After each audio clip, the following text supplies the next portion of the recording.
उपरोक्त विषयास अनुसरून विनम्र निवेदन सादर करण्यात येत आहे की महाराष्ट्र राज्यातील विविध जिल्ह्यांमध्ये लाखो ऑटो रिक्षा LPG इंधनावर चालतात.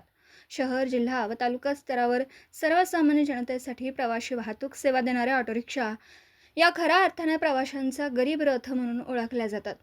या माध्यमातून दररोज लाखो प्रवासी प्रवास करतात. तसेच लाखो ऑटो रिक्षा चालकांच्या कुटुंबाचा उदरनिर्वाह यावर अवलंबून आहे.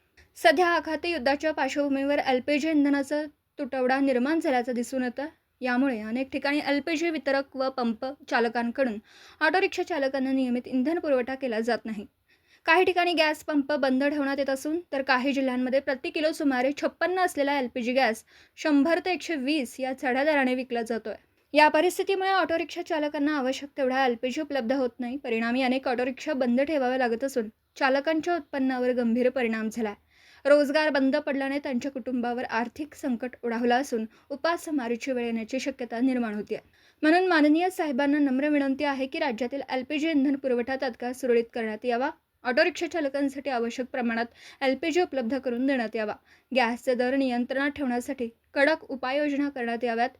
यामुळे राज्यातील लाखो ऑटो रिक्षा चालकांना दिलासा मिळेल व सर्वसामान्य प्रवाशांची वाहतूक सेवा अखंडितपणे सुरू राहील, ही नम्र विनंती.